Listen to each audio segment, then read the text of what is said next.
Bonjour à toutes et tous. Le webinaire nous occupera donc jusqu'à 14h30 aujourd'hui. Merci d'être présents pour assister à ce nouveau webinaire du cycle Ils et l'ont fait, qui est porté par la Fabrique d'innovation pour les transitions du secrétariat général des ministères Territoires, Écologie, Logement. Ce cycle est l'un des fruits du partenariat qui lie la sous-direction de l'innovation pour les transformations avec l'Institut pour la gestion publique et le développement économique, donc l'IGPDE, qui est donc un organisme de formation du ministère de l'économie, des finances et de la souveraineté industrielle et numérique. Et dans le cadre de ce partenariat, différents événements sont régulièrement organisés auxquels vous avez peut-être déjà eu l'occasion de participer. Des rencontres économiques sur des thématiques environnementales, des conférences économie et changement climatique sur les croisements entre enjeux économiques et climatiques et les impacts des uns sur les autres. La dernière portait sur le sujet de changement climatique, transition écologique, quelles conséquences sur le travail et l'emploi.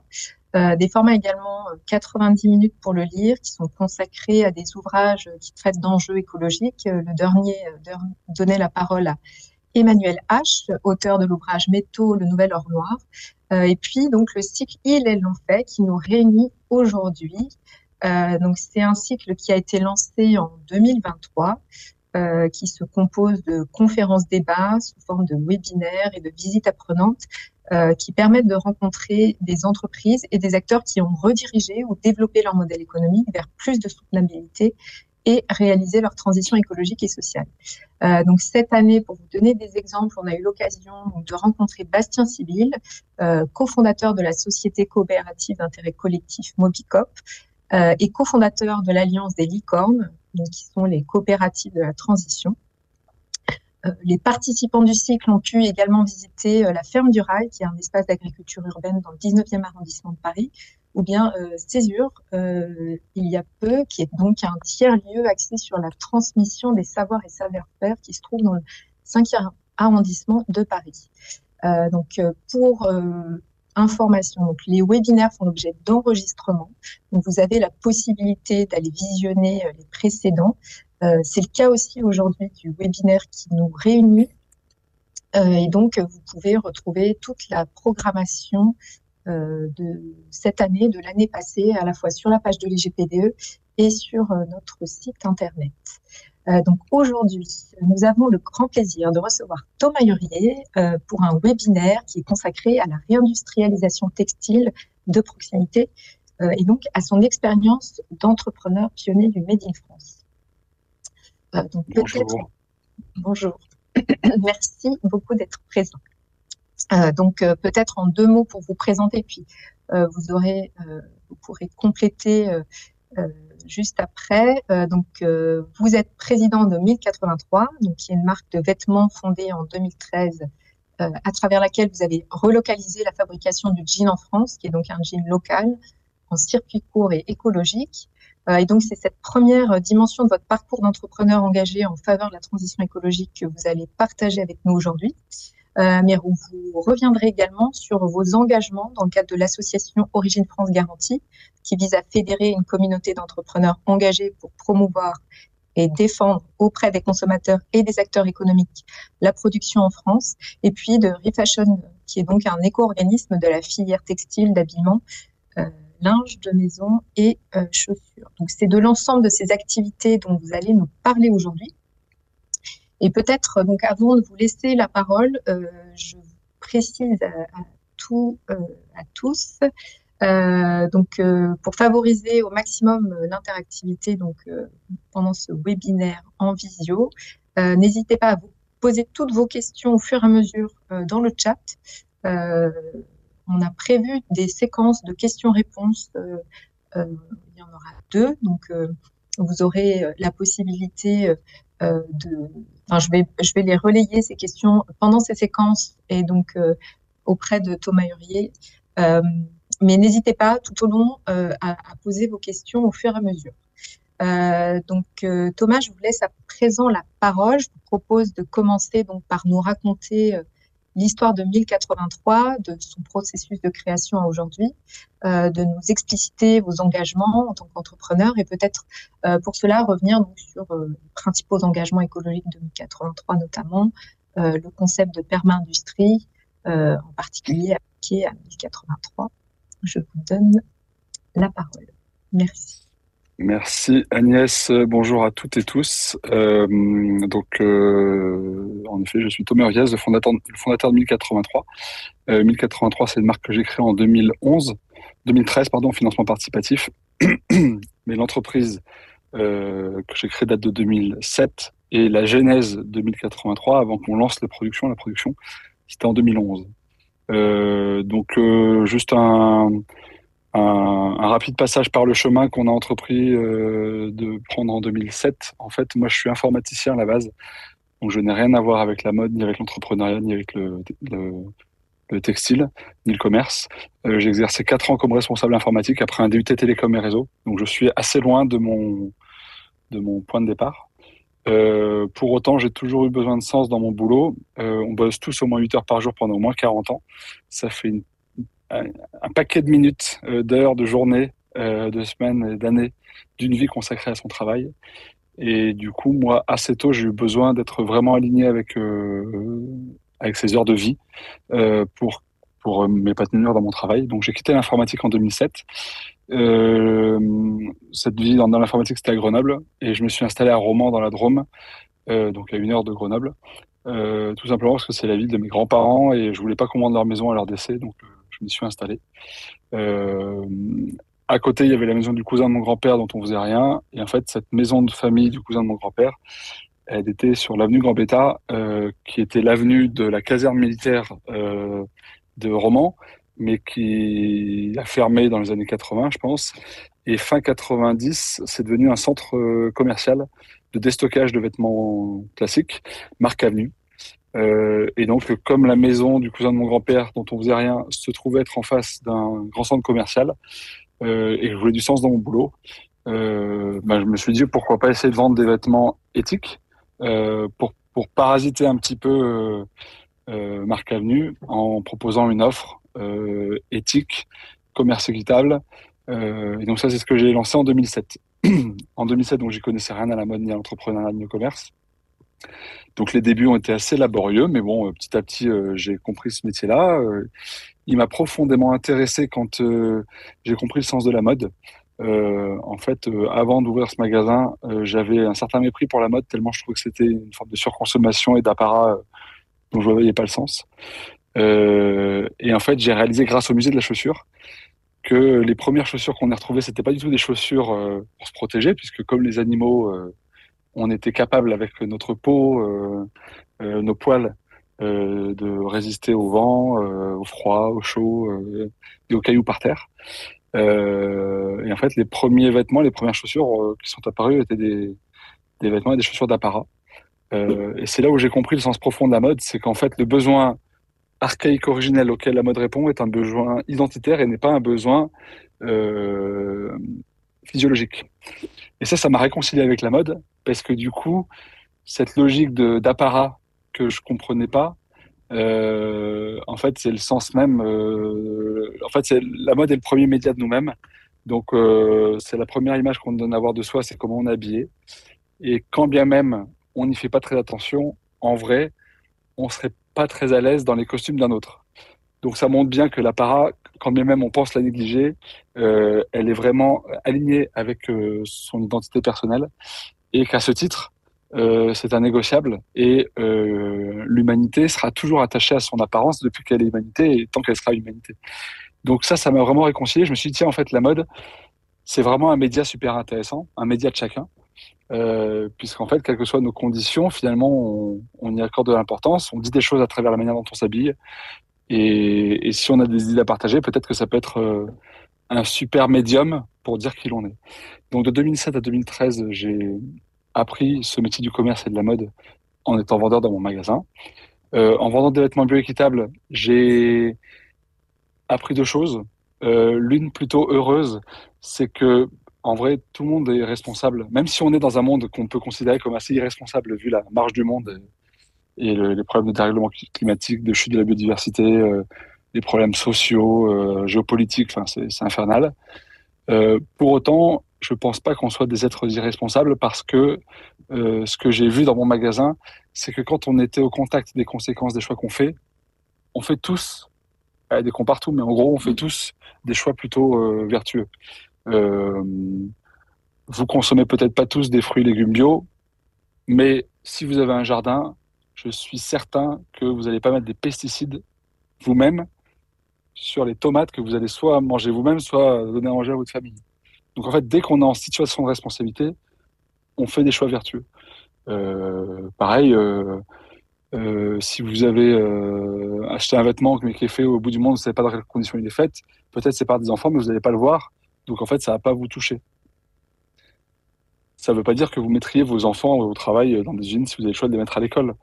Donc en fait, la proximité de chacun avec la conséquence a un impact direct sur la prise de responsabilité ou la responsabilité, L apostrophe A, 2 R, etc. C'est un mot qui n'existe pas dans le dictionnaire, mais pour moi, on a plus construit un monde responsable plutôt qu'on est tous irresponsables.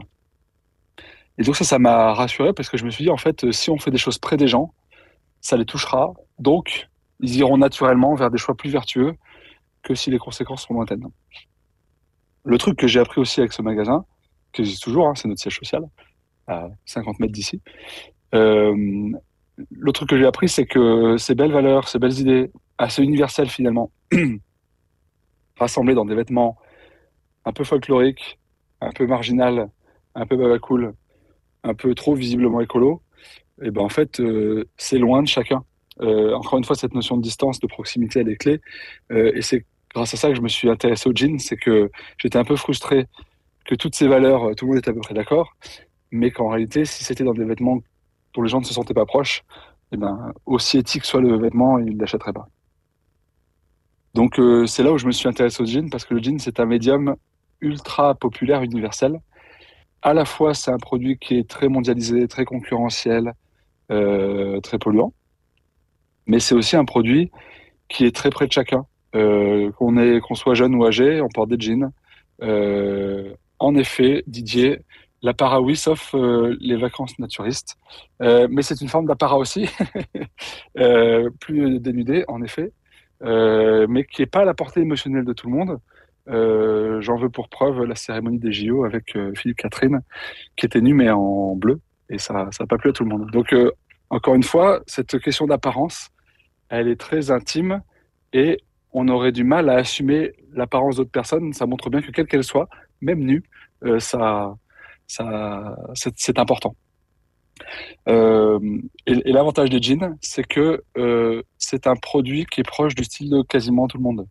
Qu'on soit jeune ou âgé, qu'on soit catholique, musulman, qu'on soit riche ou pauvre, qu'on soit de gauche ou de droite, qu'on soit homme ou femme, qu'on soit américain, indien ou européen, bah, en fait, le jean est partout. Et il est partout dans le quotidien des gens. Il est aussi partout dans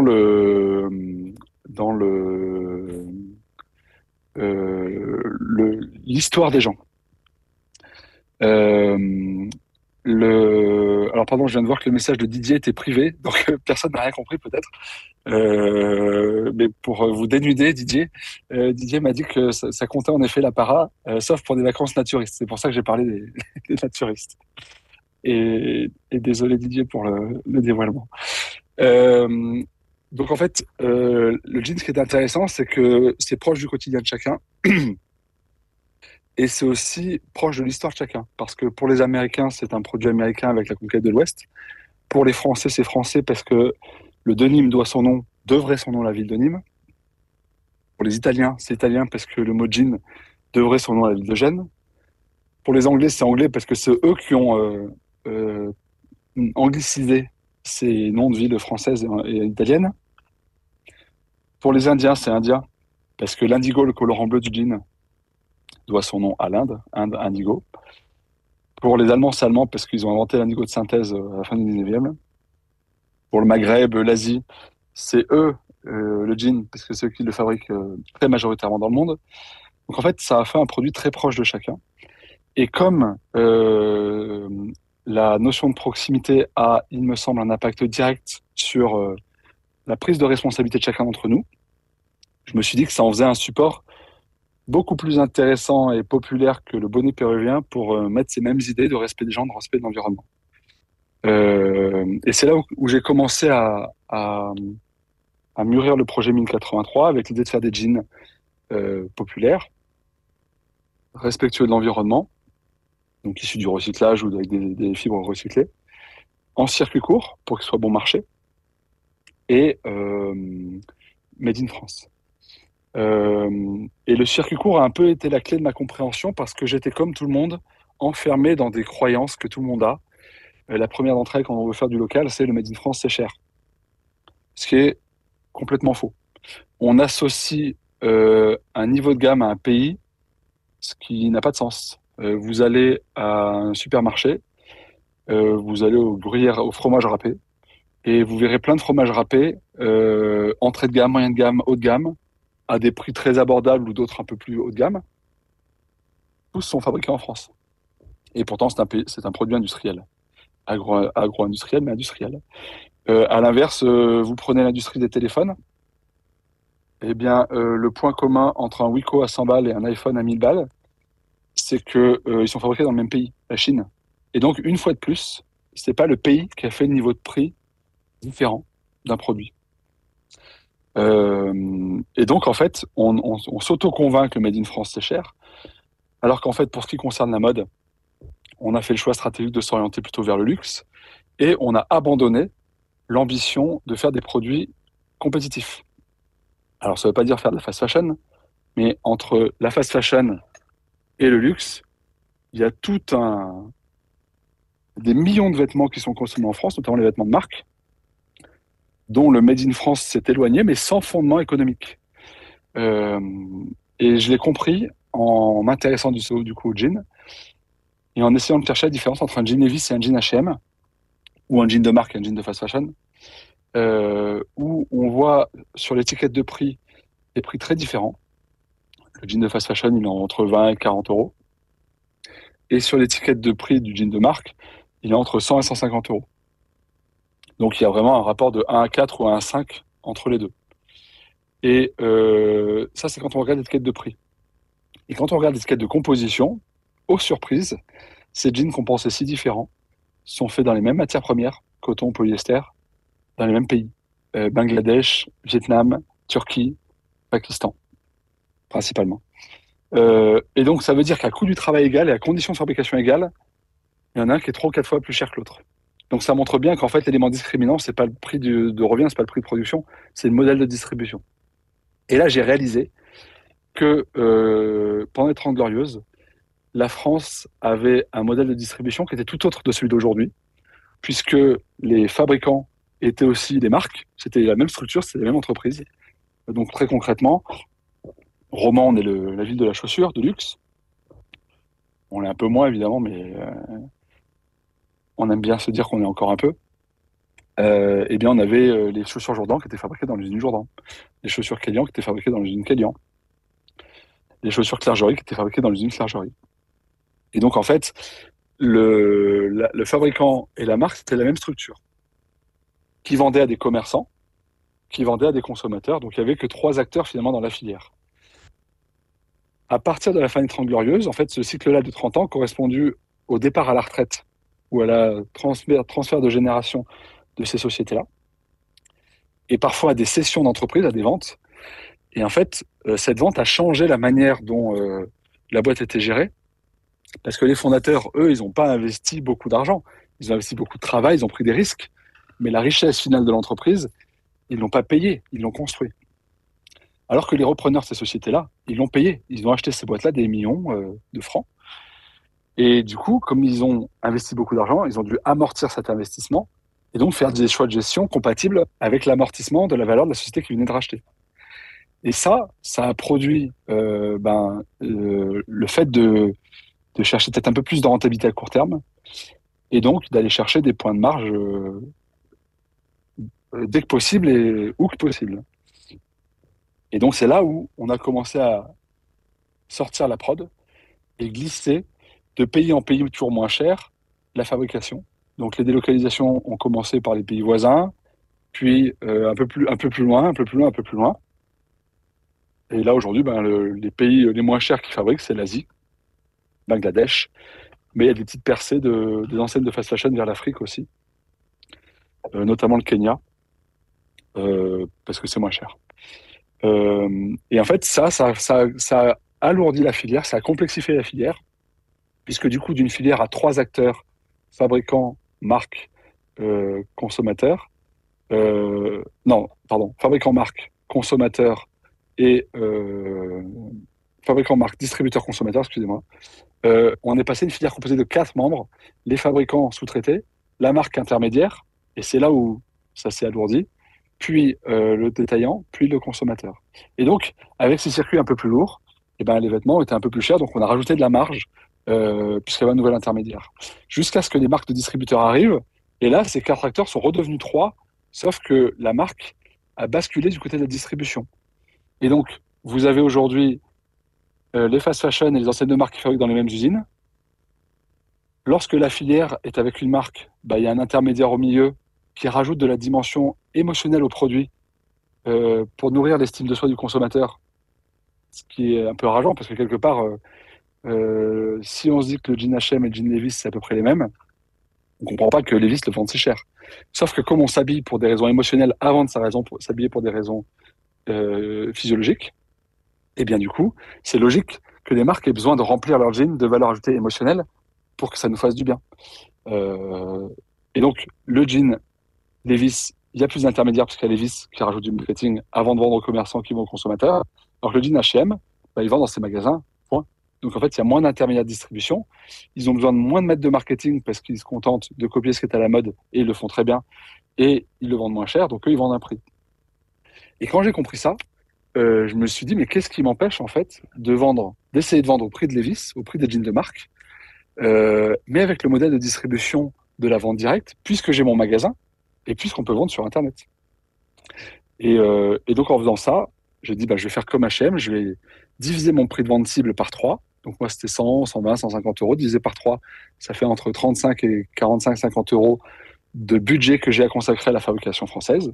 Et ma surprise a été de constater qu'en fait, tout était possible en France pour ce prix de revient-là. Donc à 40 euros, 45 euros, on peut faire fabriquer des jeans en France, du tissage jusqu'à la confection.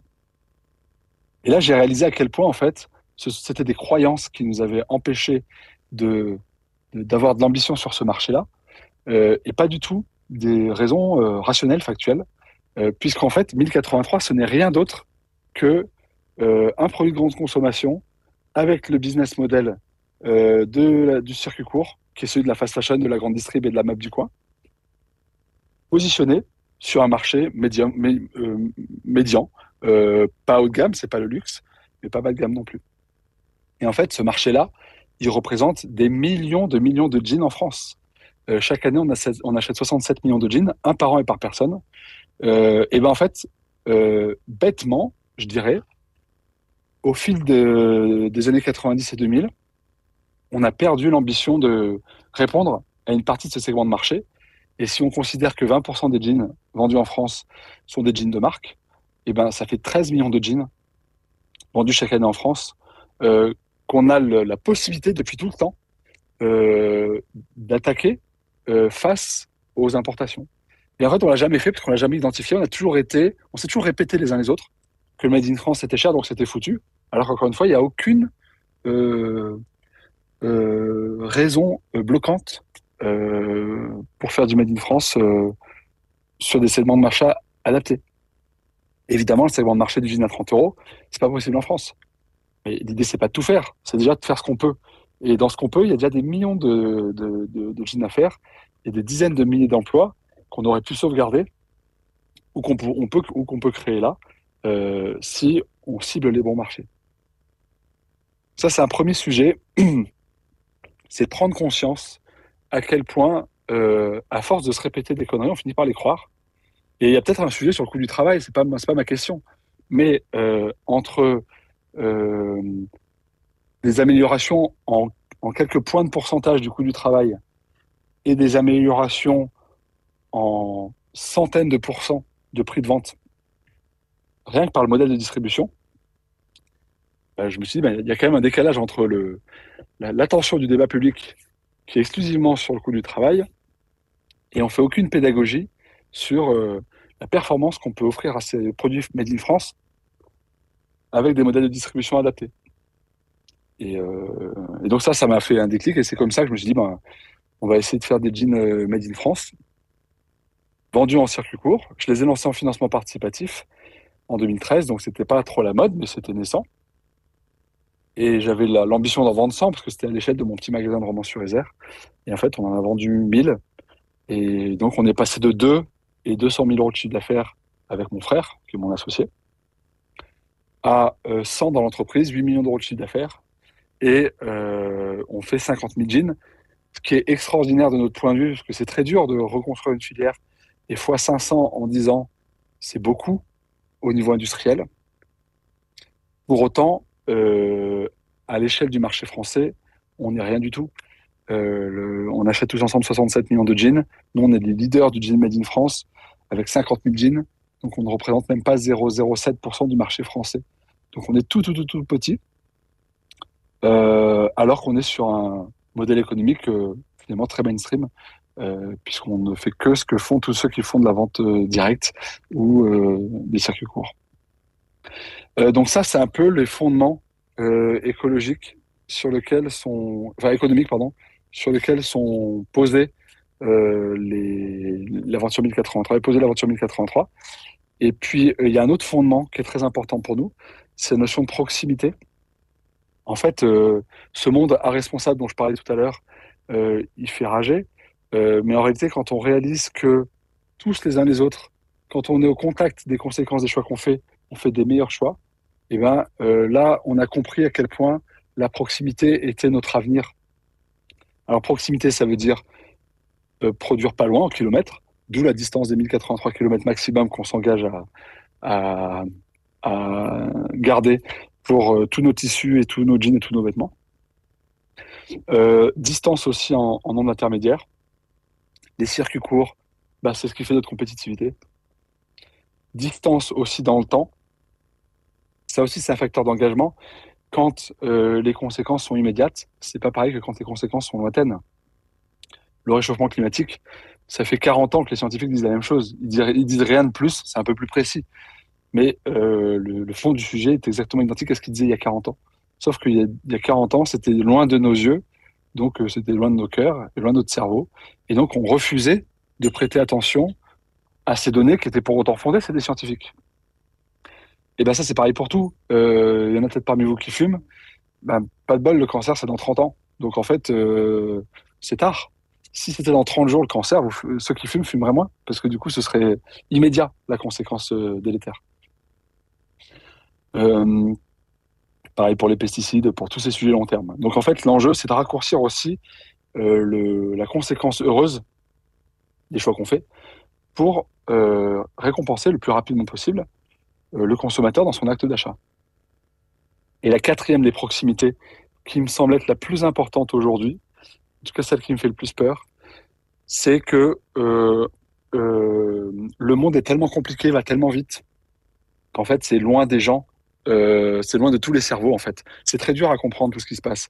Même nous, il y a plein de choses qui nous échappent. La géopolitique, l'intelligence artificielle, la vitesse à laquelle le monde bouge, les ruptures technologiques, techniques, les barrières informatiques pour les consommateurs. Il y a plein de trucs qui nous éloignent les uns des autres. Et rien que d'un point de vue démocratique, vous interrogez 10 personnes dans la rue, c'est quoi les compétences de la ville? C'est quoi les compétences de l'agglo, de la communauté de communes? C'est quoi les compétences du département? C'est quoi les compétences de la région? C'est quoi les compétences de l'Assemblée nationale? C'est quoi les compétences du gouvernement? C'est quoi les compétences du Conseil européen ou du Parlement européen? En fait, c'est incompréhensible. Donc, en fait, comment voulez-vous mobiliser des gens à choisir entre Monsieur A et Madame B quand vous ne comprenez pas l'impact du système dans lequel vous allez mettre votre voix?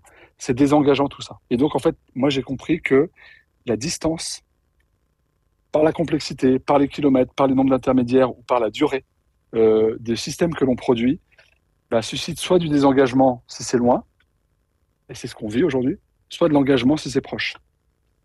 Et donc, ça m'a réconcilié avec tout le monde parce que du coup, j'ai compris que c'était pas une question de gens responsables ou irresponsables. J'ai compris que c'était une question de système. Et en fait, du coup, à partir du moment où j'ai compris ça, j'ai décidé de consacrer mon énergie à produire un système plus simple, plus proche, moins intermédiaire et avec des récompenses immédiates pour que du coup, ça donne envie, quoi. Et c'est comme ça que, sans marketing, enfin, sans publicité, eh ben, on grandit. C'est pour autant très difficile parce qu'on a des enjeux de relocalisation, de besoin en fonds de roulement, d'inflation à supporter, mais pour l'instant, ça ne nous fait pas tomber. Mais pour autant, malgré ces difficultés-là, et malgré le fait qu'on doit investir sur plein de métiers différents, qui vont du e-commerce avec cette logistique derrière, au tissage, à la confection, à la coupe, plein de métiers très manuels pour lesquels on a des enjeux de valorisation de ces métiers manuels. C'est là où j'ai compris que, en fait, il y avait un vrai potentiel à la transparence, à la sincérité, à la proximité, pour ne pas dépenser d'argent dans la publicité et ainsi le consacrer à la relocalisation. Donc voilà en quelques mots le principe de 1083. Aujourd'hui, on est une centaine de personnes. On est répartis une quarantaine de personnes à Romans dans la Drôme où je suis, sur les fonctions plutôt.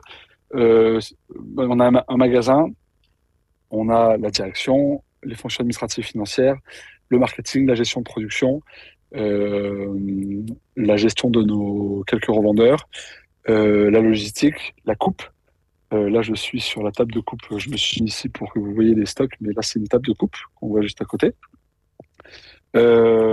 Juste derrière la coupe, il y a la confection avec les machines à coudre.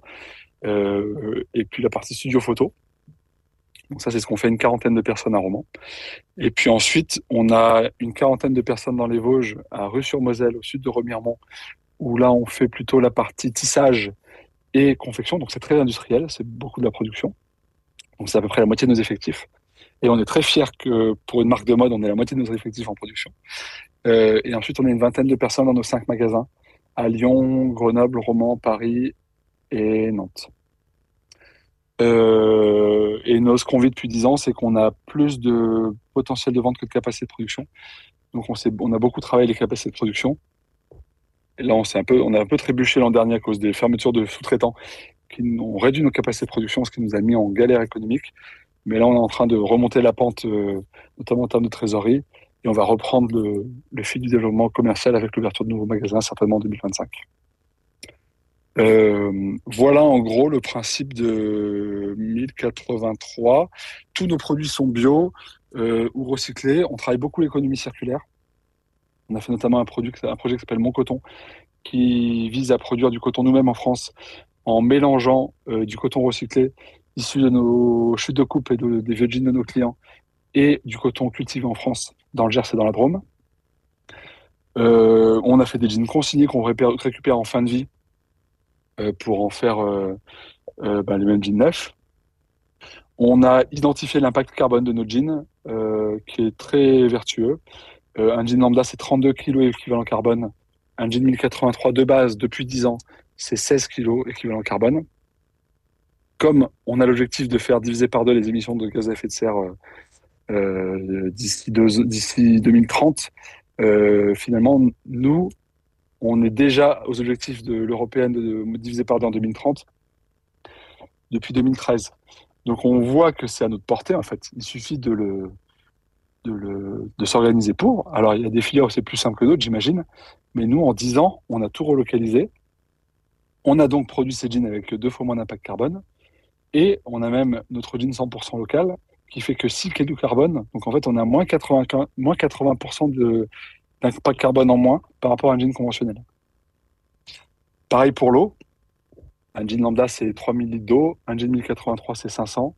Et notre jean 100% local, c'est 150 litres d'eau. Donc c'est moins 95% d'économie d'eau. Donc c'est très spectaculaire assez rapidement.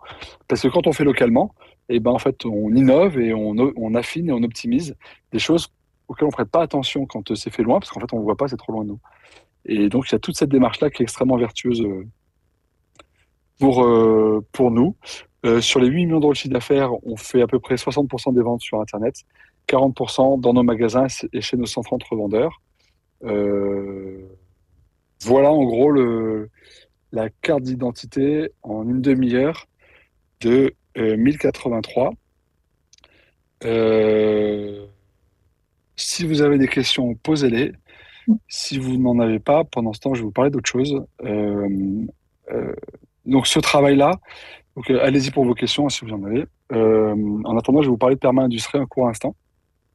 C'est qu'en fait, tout ce travail-là, en 10 ans de relocalisation, nous, on était focus sur la mission de notre entreprise qui est d'amener chacun à produire et consommer dans l'économie circulaire.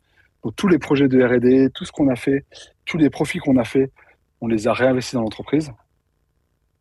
Petite parenthèse sur la gouvernance, l'entreprise est une entreprise classique dont je suis associé majoritaire. On a des fonds à impact avec nous et mes frères aussi qui sont associés. Et, euh, et pour autant, on a l'engagement statutaire de ne pas verser de dividendes et d'avoir des écarts de salaire maximum de 1 à 5, entre le plus bas et le plus haut salaire. On n'y est même pas aujourd'hui, on est même pas à 1 à 3, je crois, entre le plus bas et le plus haut. Et du coup, c'est vraiment l'idée de consacrer un maximum de richesse à l'économie réelle et à rentrer le moins possible dans la finance pour pas perdre de la richesse créée, pour pas dévoyer de la richesse créée de notre projet de relocaliser. Et donc, ce projet de cohérence qu'on a eu en étant drivé par notre mission, ce qui nous a peiné pendant plusieurs années avec des confrères, c'est que on n'avait aucun modèle que l'on trouvait vraiment global, systémique, pour nous inspirer.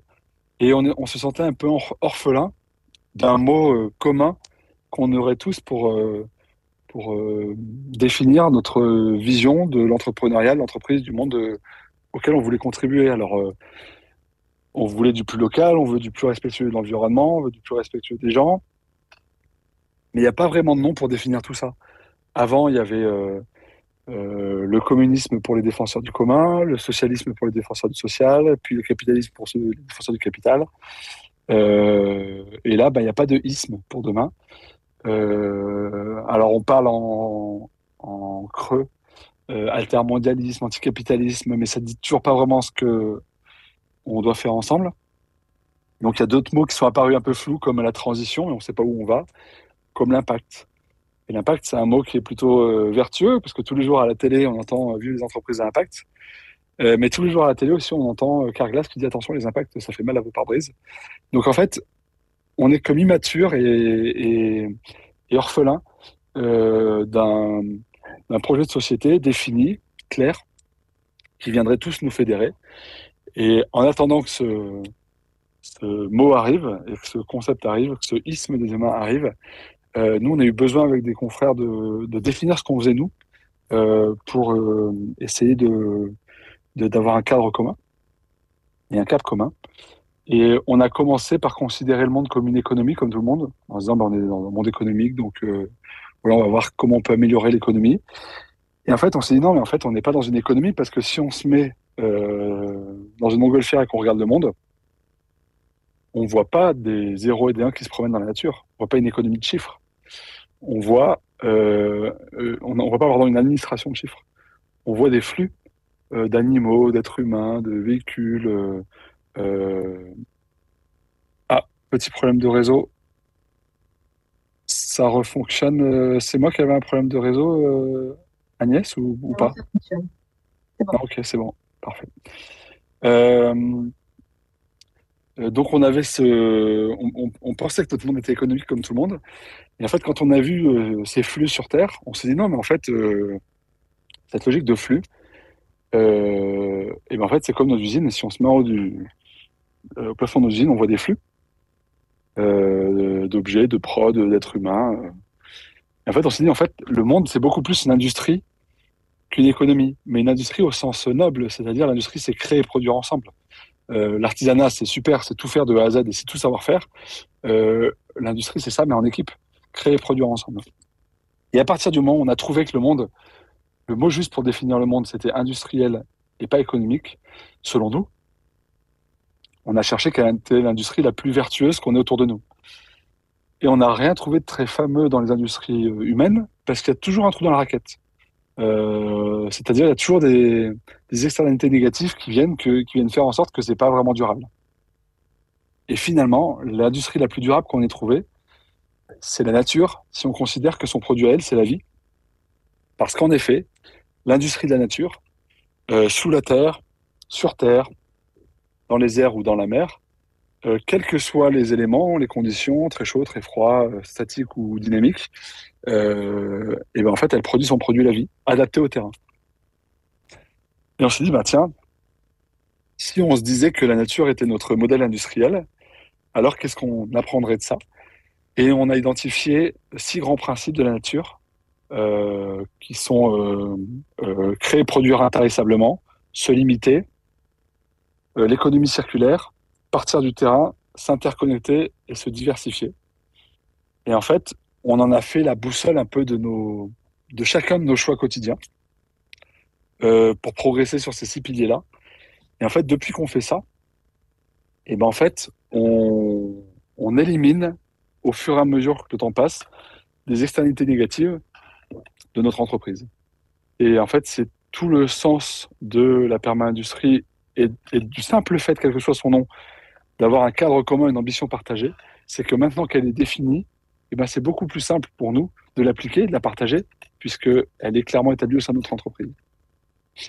Et nous, on rêve du moment où cette réflexion-là s'élargira, se mélangera à plein d'autres personnes qui réfléchissent eux aussi à cette manière de bien définir l'ambition qu'on devrait avoir pour demain, de telle sorte en fait à ce qu'on produise quelque chose de vraiment durable, de vraiment systémique, parce que la force vraiment de la nature, des modèles de la nature, c'est que du coup, elle n'a aucune externalité négative, elle forme vraiment un écosystème durable.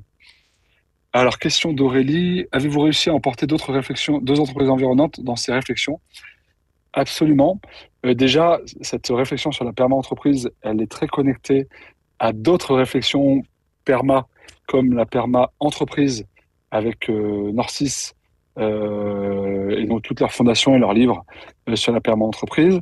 Elle est aussi très inspirée de tout ce qui est bio-inspiration et permaculture, mais elle est plus centrée sur la, la production.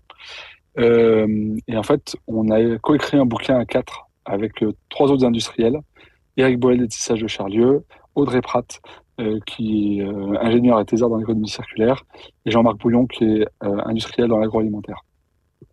Et en fait, on ne dit pas on dit pas que notre livre et notre réflexion vaut pour tout, on n'en sait rien, mais c'est l'état actuel de notre réflexion sur la pertinence d'aller vers des modèles bio-inspirés pour vraiment viser des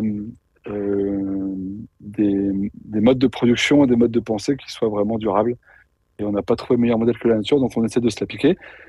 C'est pas simple pour tout, hein, mais c'est vraiment très stimulant. Et pour l'instant, on n'a pas vu de trou dans la raquette. Euh, Ça nous pousse à faire des choix assez radicaux parfois, comme par exemple de ne pas exporter. Si on trouve couillon de acheter en France des jeans chinois, quel est le sens de faire l'inverse? Et pourtant, en tant qu'entrepreneur, j'ai 50 000 dispositifs d'accompagnement à l'entrepreneuriat sur l'export des produits pour rééquilibrer notre balance commerciale. Sauf qu'en faisant ça, on vient emmerder les autres pays pour finalement vendre, enfin limiter leur. Si on va exporter chez eux, c'est que du coup, on vient diminuer leur balance commerciale, puisque du coup, ils vont importer nos produits. Et c'est exactement ce qui nous fait du mal. Donc pourquoi le faire aux autres? Et en vrai, c'est assez fou d'imaginer que, alors que le Made in France était encore capable de vendre des millions de jeans sur des marchés encore adaptés au Made in France à partir des années 90, on est tombé à 0% de jeans Made in France, alors qu'on aurait pu encore en faire des milliers ou des millions en termes de business model, rien n'empêchait ça. Et on est passé à côté de ce sujet-là. Et donc je pense qu'il y a énormément de secteurs d'activité. On a abandonné intellectuellement, alors que rationnellement, le Made in France peut tout à fait se positionner sur certains de ces marchés-là. Et quand je vois l'énergie dépensée par toutes les structures d'accompagnement à l'entrepreneuriat sur l'exportation, je me dis que c'est bien dommage qu'il n'y ait pas 10% de cette énergie qui soit consacrée à l'identification des parts de marché, des marchés intérieurs sur lesquels le Made in France pourrait déjà se positionner. Ce qui serait par ailleurs éclairant, et je vous glisse le message sur la commande publique, parce que l'État, les collectivités locales disent aux Français acheter local, c'est bien, blablabla. Et en effet, on est d'accord.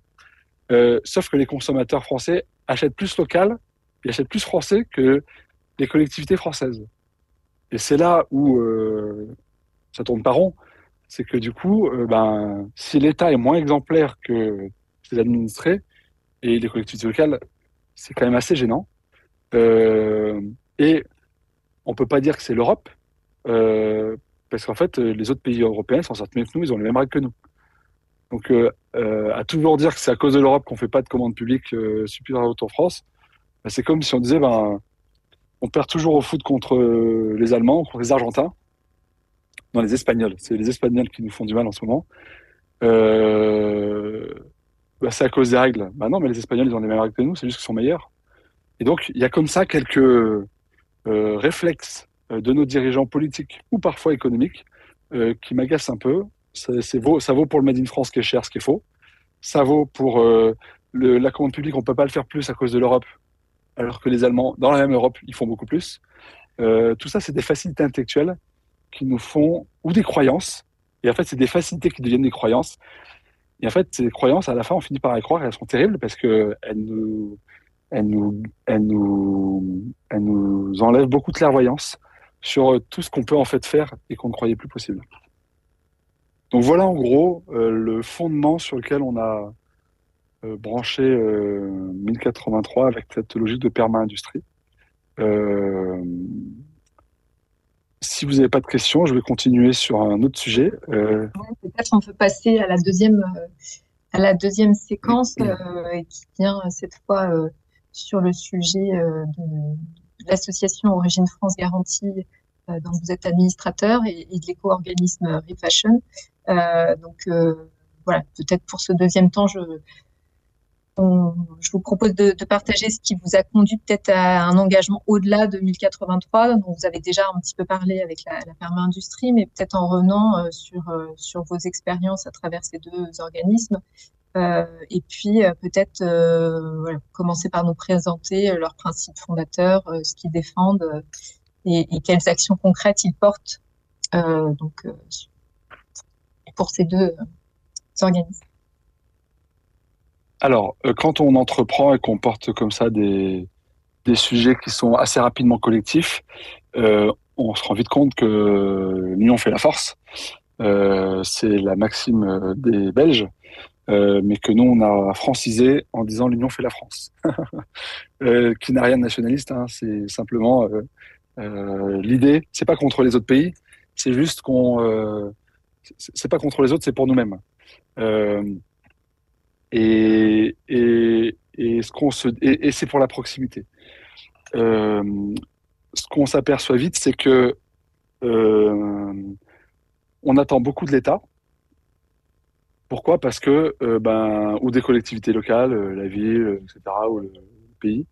D'autant plus que chaque fois qu'il y a une élection, les candidats se présentent en sauveur ou sauveuse de la collectivité pour laquelle ils postulent.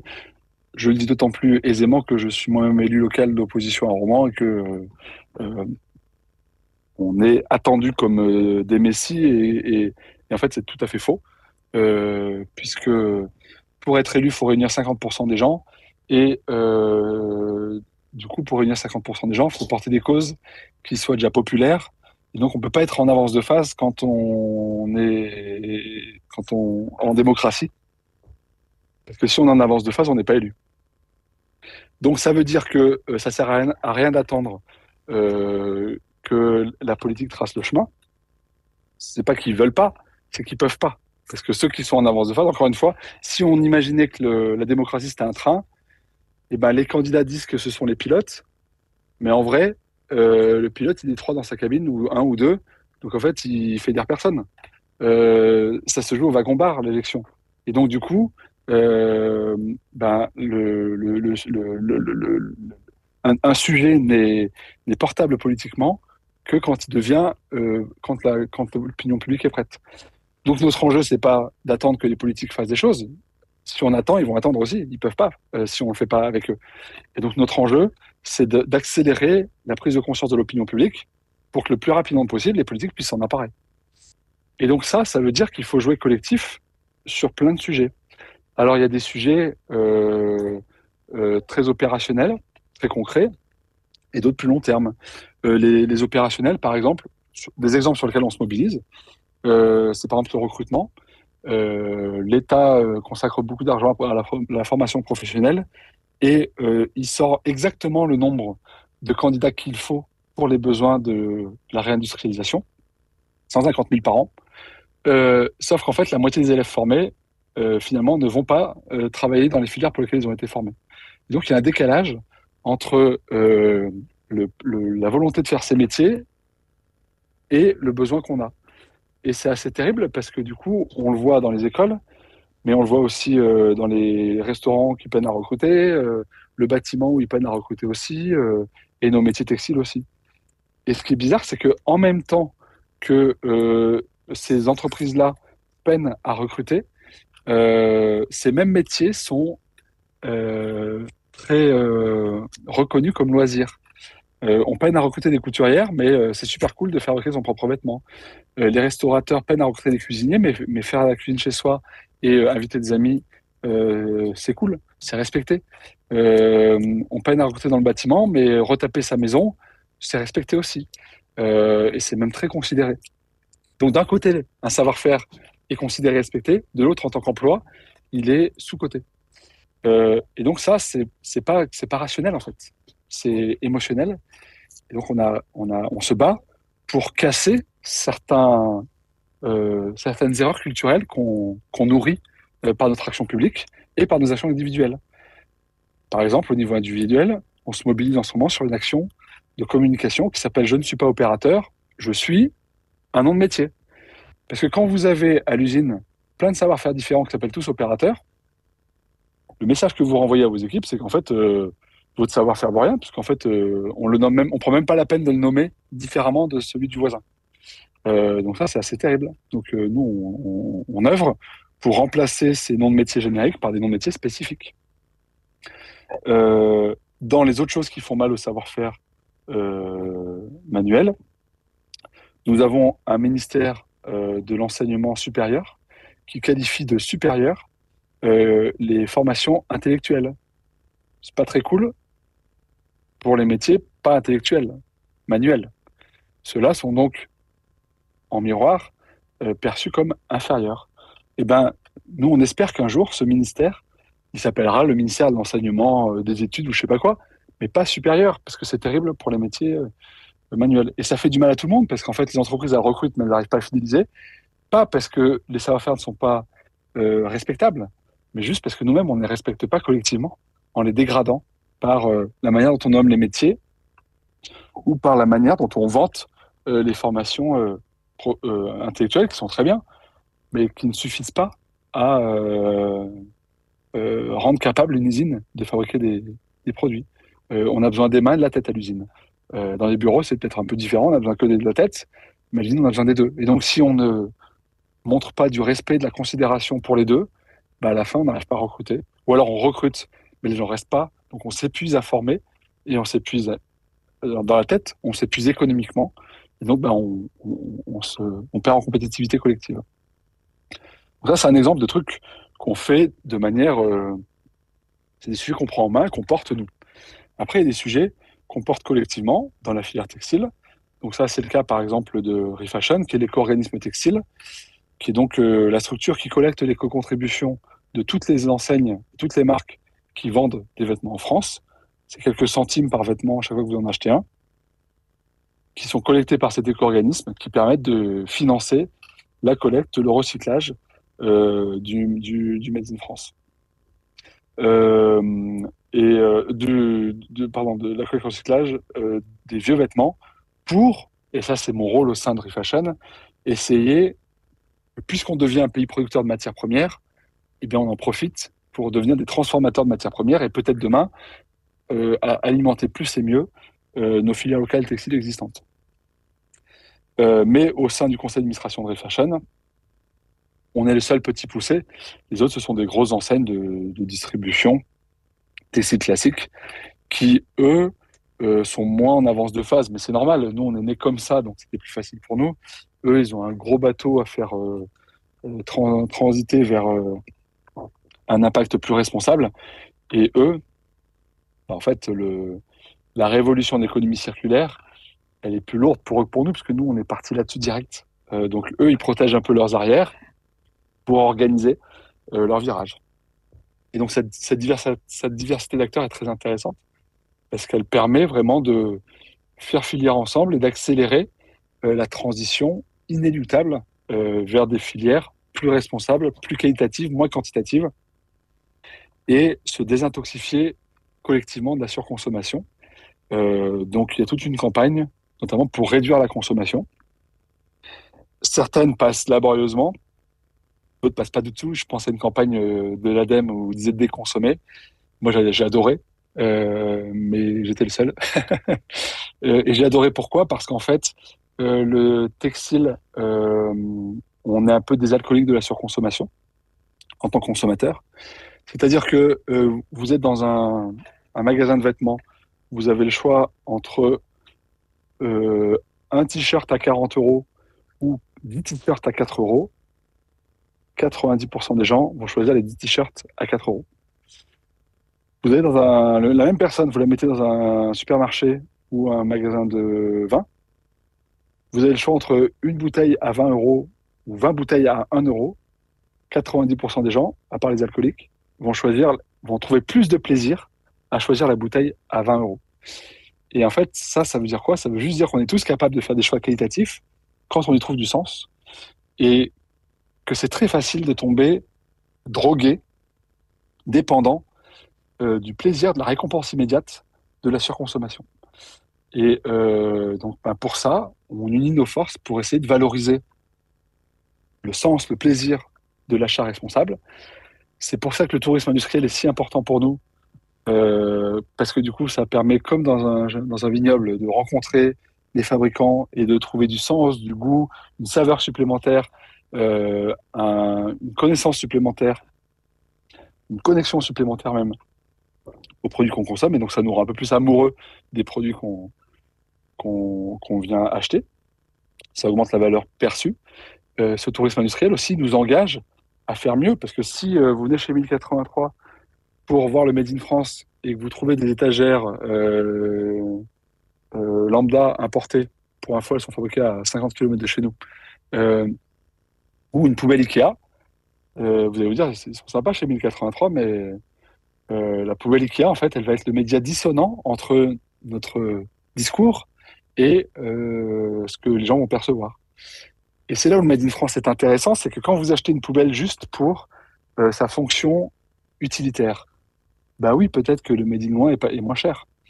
Mais si vous vous servez de la proximité de cette poubelle pour produire, en plus de sa fonction, une émotion, alors, entre dépenser de la pub pour dire regardez comment on fait du Made in France et acheter des poubelles pas chères, ou investir un peu plus dans la poubelle pour que, en plus de sa fonction utilitaire, elle résonne comme un média de manière émotionnelle, et ben en fait, l'investissement le plus rentable, le moins cher, c'est celui de la poubelle Made in France.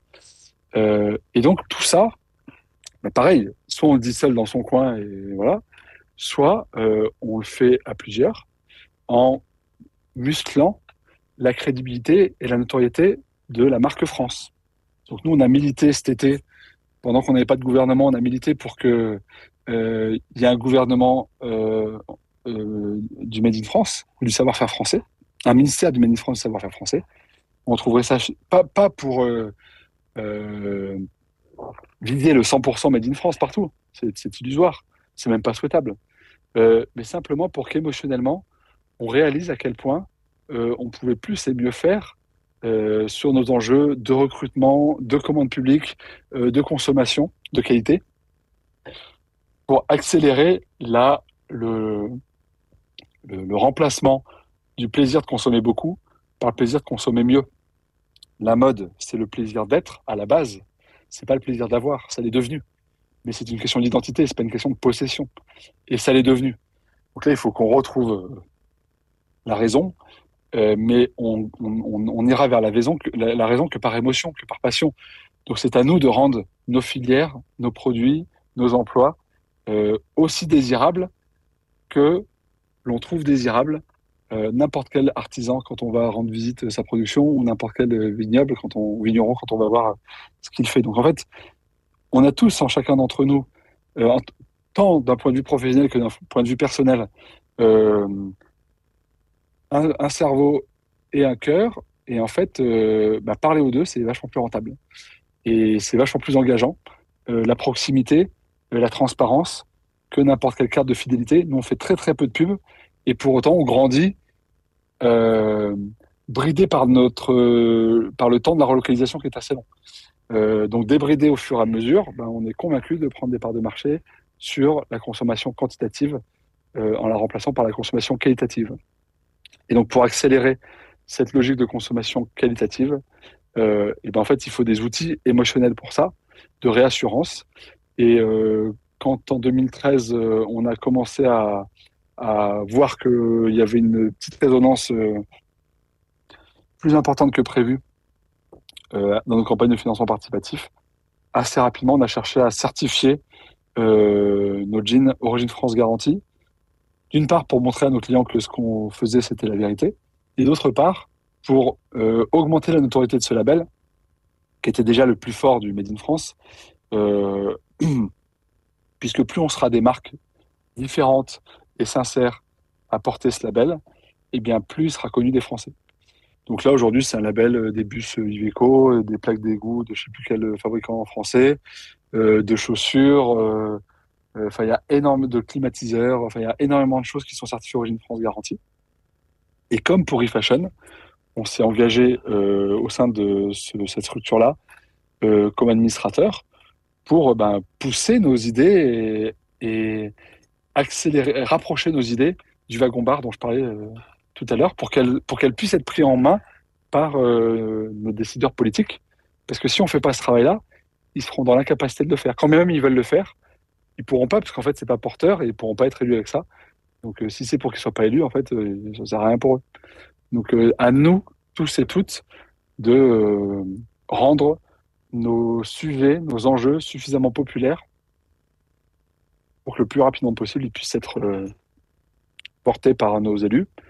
Et le plus beau succès qu'on a eu, qui est improbable de mon point de vue d'entrepreneur dans la mode éthique depuis 17 ans, c'est la loi contre la fast fashion, qui a eu un écho totalement favorable, avec un vote à l'unanimité lors de à l'Assemblée nationale il y a 6 mois. Et ça, c'est réjouissant. Ça veut dire que voilà, quand il y a des moments où on passe des cliquets, et il y a toujours le risque qu'on recule, hein. Mais quand un sujet devient mûr et qu'on accélère sa maturité par du combat et par des solutions positives, et à la fin, il devient acceptable pour tout le monde. Et c'est tout le sens de faire des vêtements éthiques plutôt avec des jeans qu'avec des bonnets péruviens. Voilà, voilà en gros, hein, je regarde si j'ai oublié des thèmes qu'on s'était dit. Euh,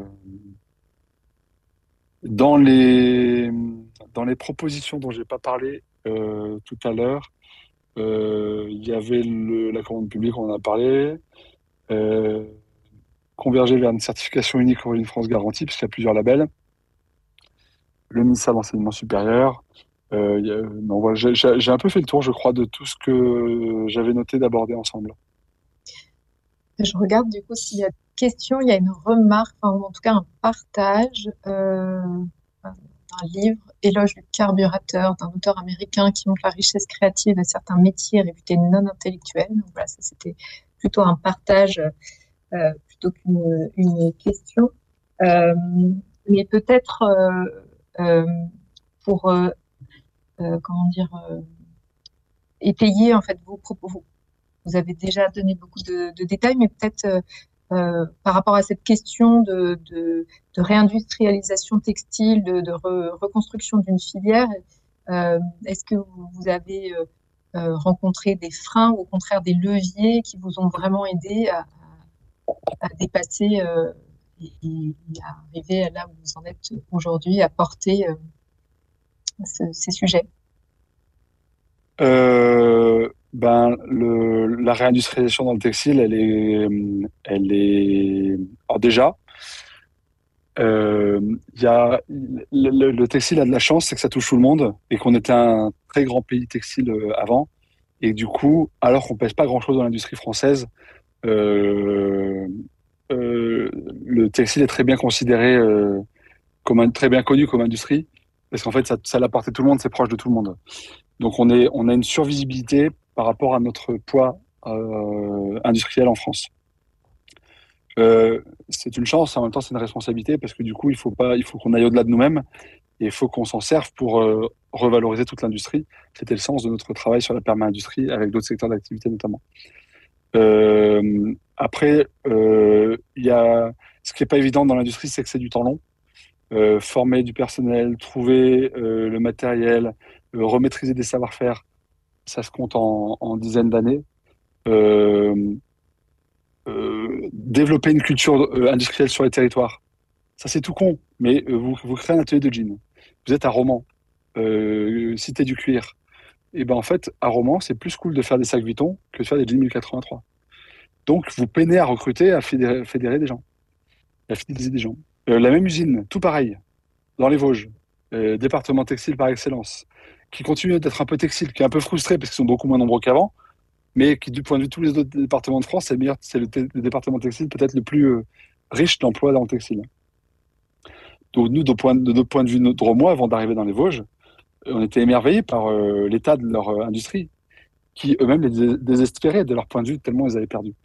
Mais du coup, on a ouvert notre atelier là-bas parce que, on a deux ateliers, un à Romans, un dans les Vosges, et on a eu beaucoup plus de facilité à recruter dans les Vosges parce que faire un jean 1083 dans les Vosges, c'est beaucoup plus cool que de faire des thés d'oreiller. Et en plus, ils ont le respect, la considération du textile parce que c'est leur histoire. Donc l'acceptabilité, la désirabilité de nos métiers est très dépendant de la culture des territoires. Et en fait, quand on désindustrialise, on perd les emplois, on perd les machines, on perd les compétences. Mais le pire du pire, c'est qu'on perd la culture. Euh, Dans les Vosges, on a une usine où on fait du tissu. Et le tissage, ça marche beaucoup avec de l'air comprimé. Les métiers à tisser jet d'air, c'est ceux qui sont les plus rapides. Donc les plus productifs, les plus rentables. Et donc ceux qui tiennent le mieux en France. Euh, Sauf que quand vous faites ça, vous avez besoin d'un compresseur. Et faire de l'air comprimé, ça peut faire beaucoup de bruit. D'autant que dans notre usine, on avait un vieux compresseur qui faisait beaucoup de bruit, enfin, beaucoup de bruit, qui faisait pchit dans le village, mais ça faisait 50 ans que c'était comme ça, donc c'était accepté. Et donc ça posait de problème à personne. Grâce à, à l'augmentation du prix de l'énergie, qui nous a bien mis en difficulté, euh, et c'est là où on voit un manque de planification qui est flagrant. Comment peut-on être un pays producteur d'autant d'énergie bon marché et mettre à ce point à genoux l'industrie locale? C'est incroyable d'être aussi en contradiction avec ses propres capacités françaises. Mais bon, énergie qui augmente, donc ce compresseur très vieux qui fait beaucoup de bruit, en fait, il devient vraiment, vraiment, vraiment pas rentable. Donc on le change par un nouveau qui est plus économe, ça tant mieux, mais qui fait moins de bruit. On a gardé l'ancien compresseur au cas où, mais on fait tellement moins de bruit aujourd'hui qu'on sait que le jour où il y a une panne et qu'il faudra rallumer le nouveau, ça sera devenu inacceptable. Et ça montre à quel point, c'est comme si quand vous me remettez une mine en France, ça devient inacceptable.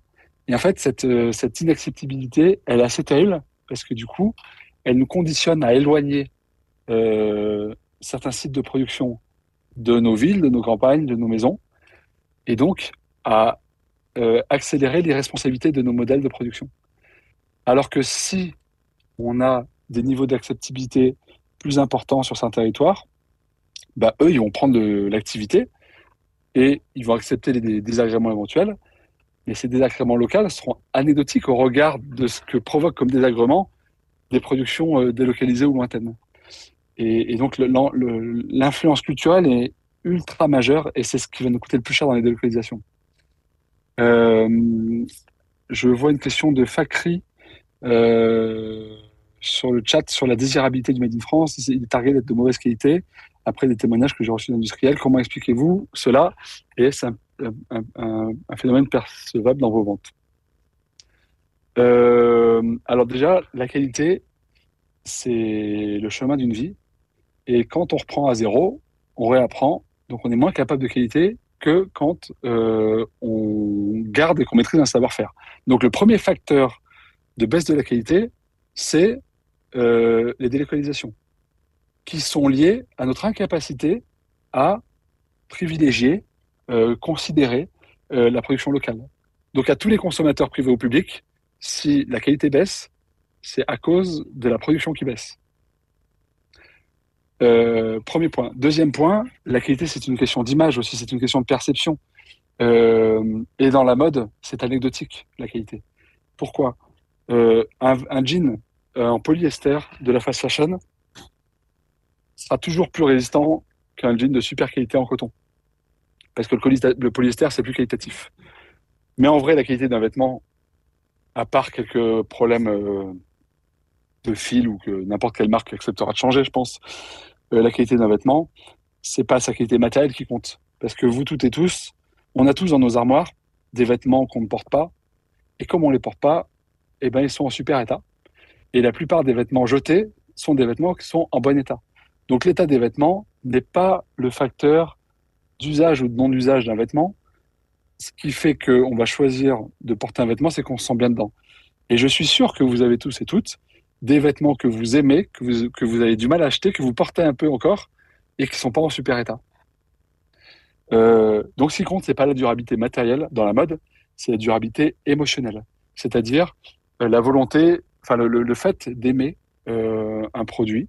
Et ce qui est terrible dans la surconsommation, c'est que comme on surconsomme nos fameux 10 t-shirts à 4 euros, et ben en fait, on n'est pas attaché à eux, donc on n'en prend pas soin. Donc en fait, c'est du jetable.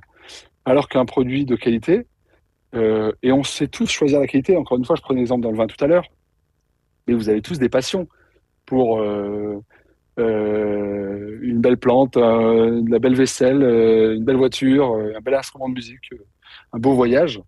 Et il y a plein de sujets sur lesquels chacun d'entre nous, quel que soit notre pouvoir d'achat, on fait un sureffort qualitatif. Et on y trouve du sens et du plaisir à ça. Et en fait, c'est ça qu'on doit retrouver. Et donc, dans la qualité, ce qui compte, c'est plus la qualité émotionnelle, donc le lien qu'on crée entre le consommateur et nous, en tout cas dans la mode. Et par ailleurs, il y a un sujet d'estime de nous-mêmes en France qui est assez délétère. Euh, c'est pareil, c'est une forme de croyance. Est-ce que vous croyez vraiment que les Allemands ils font plus de meilleure qualité que nous? Qu'est-ce qui fait que génétiquement ils sont plus capables de qualité que nous? Rien. C'est juste que eux ils le marketent. Donc vous avez une voiture française, elle est moins chère que la voiture allemande, et on va focuser sur son prix. Alors que vous avez une voiture allemande, elle est plus chère, mais on va pas se dire que c'est cher, on va se dire c'est de qualité.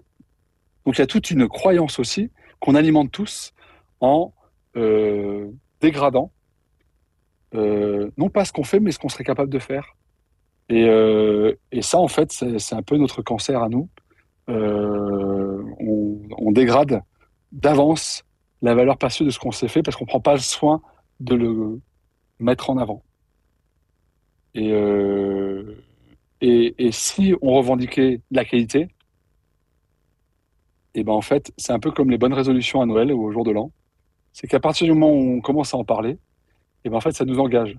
C'est pour ça que moi, de manière provocante, j'adore le greenwashing. C'est parce qu'en fait, le greenwashing, c'est la première étape des paresseux ou des retardataires. Mais ça les engage, c'est inéluctable. Je préfère un monde de 2024 où il y a du greenwashing et où les marques sont un peu obligées d'améliorer visuellement ce qu'elles font, le temps de mettre en place des choses qui seront vraiment mieux. Je préfère largement ça à 2007 ou à 2013, quand j'ai démarré 1083 mon magasin, où tout le monde s'en foutait et où personne greenwashait. Il y a du mouvement dans le greenwashing, il n'y en a pas quand il n'y a pas de greenwashing. Donc, c'est le réflexe des paresseux ou des retardataires.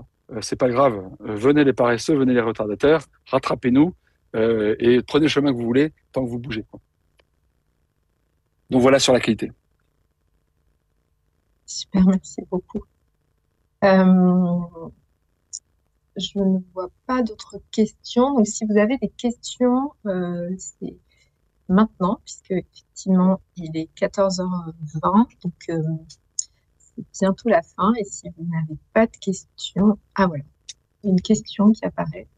Quelle autre industrie avez-vous emmené dans ce mouvement de perma-industrie? Industrie agroalimentaire, industrie textile. Et là, j'ai fait récemment une présentation au sein d'Origine France Garantie. Euh, et donc, bah, on va voir comment ça évolue. On n'a pas d'ambition pour ce concept-là autre que de faire en sorte que les gens considèrent vraiment la manière dont fonctionne le vivant comme une ressource vraiment implacable, euh, des stratégies à mettre en œuvre dans notre humanité. Et ce qui est intéressant, ce qu'on a remarqué, c'est que ça s'applique autant à l'entreprise qu'à l'industrie, qu'à des associations, qu'à nous-mêmes dans nos foyers respectifs. En fait, il ne s'agit juste que de nouvelles lunettes qu'on met pour faire des choix plus éclairés à chaque choix de demain. Donc demain ou ce soir, vous avez une poubelle à acheter, euh, ben, réfléchissez au plaisir qu'elle peut vous donner. Soit vous dites, bah, en fait, je m'en fous. Soit vous vous dites, quand même, ça me satisfait de prendre le temps de voir, tiens, qu'est-ce que je trouve en poubelle made in France? Ah, puis elle est jolie. Ou elle est moche, je sais pas quoi. Mais en fait, juste le fait de s'y intéresser, ça fait découvrir des chemins qu'on connaît pas, en fait, quand on s'y intéresse pas. Et moi, je crois beaucoup plus à, au ressort émotionnel, à la curiosité, au plaisir pour faire évoluer nos consciences qu'à la raison.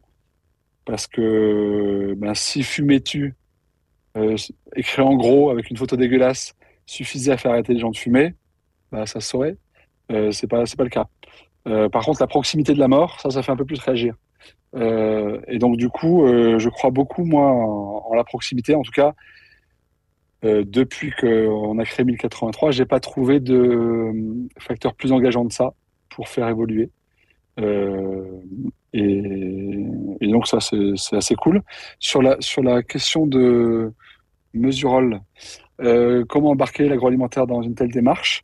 Alors, l'agroalimentaire est relativement en avance de phase sur nos sujets, parce qu'en fait, c'est encore plus près de nous.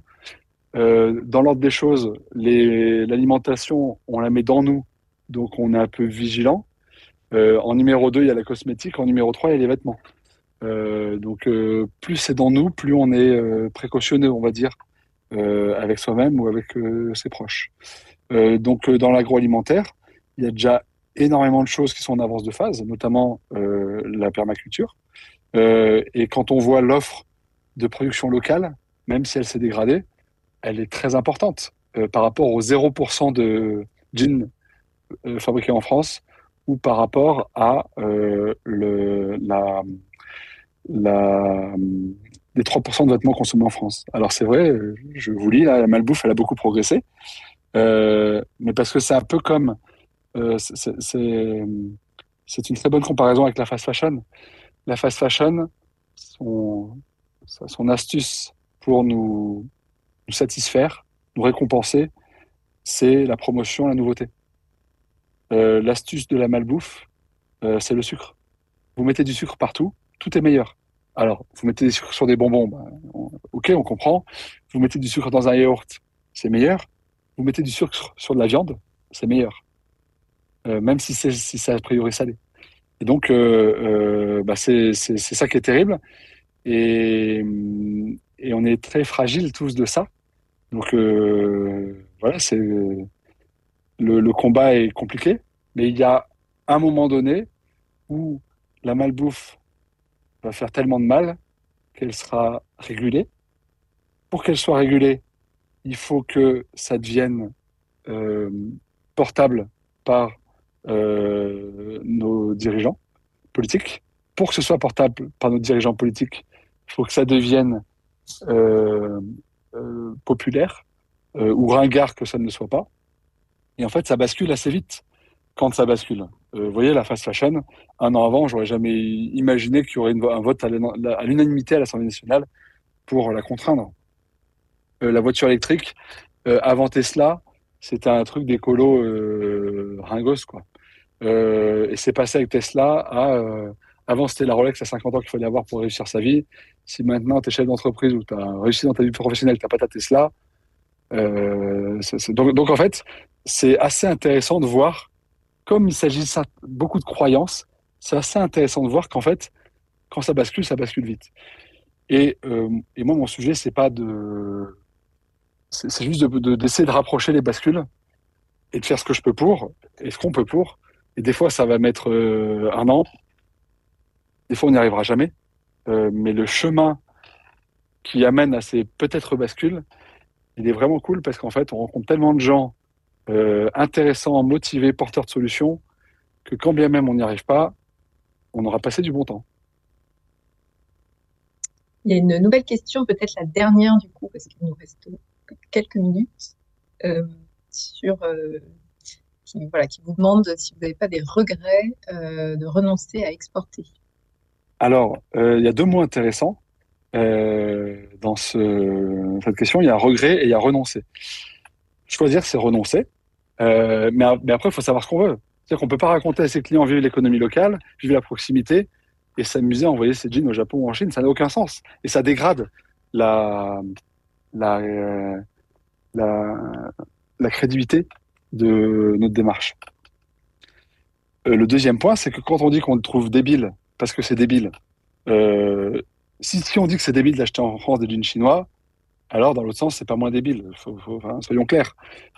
À part servir nos intérêts économiques court-termistes, c'est la seule vertu de faire ça. Pour autant, les échanges internationaux, c'est génial. Quand on s'émeut d'amphores qu'on trouve dans les vieux ports commerciaux du monde et qu'on appelle ça l'archéologie, la culture, en fait, c'était du commerce. Et donc, moi, j'ai aucun problème avec le commerce s'il est intelligent. Et euh, avoir le plaisir de consommer du café et du chocolat qu'on ne sait pas faire en France, bah là, il y a du sens à l'exportation. Mais faire cheminer des produits que chacun sait faire de part et d'autre, là, il y a pas de sens à ce transport-là. Ce qui ne veut pas dire qu'il n'y a pas une manière intelligente de faire des échanges internationaux avec nos jeans. Peut-être qu'un jour, on vendra des jeans 1083, on pourra acheter des jeans 1083 aux États-Unis, au Japon et en Allemagne. Mais si ça se produit, il est certain que les jeans américains seront produits aux États-Unis, à moins de 1083 km du lieu de vente, au Japon et en Allemagne, en Allemagne. Et ça, c'est une manière euh, intelligente de nourrir des échanges qui sont riches, culturellement, intellectuellement. Euh, c'est génial, ça. Mais c'est une manière durable de le faire. C'est une manière structurante de le faire. Donc voilà, pour nous, on ne renonce pas à l'export.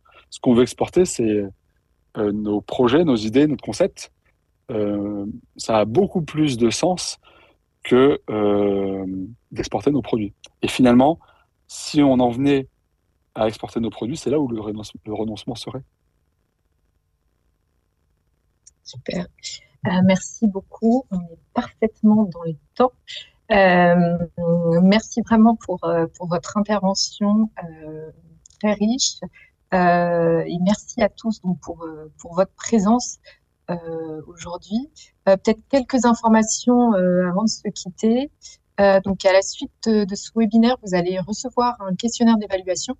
Donc, c'est vraiment utile pour nous qu'un maximum de participants y répondent. Voilà, ça nous aide notamment pour ajuster la programmation, répondre au mieux à vos besoins. D'ici quelques jours, le webinaire sera disponible en replay, donc vous recevrez un lien que vous pourrez diffuser et partager à vos collègues. Donc, ce webinaire clôture le cycle pour cette année. Donc, on vous donne rendez-vous l'année prochaine donc pour une nouvelle programmation.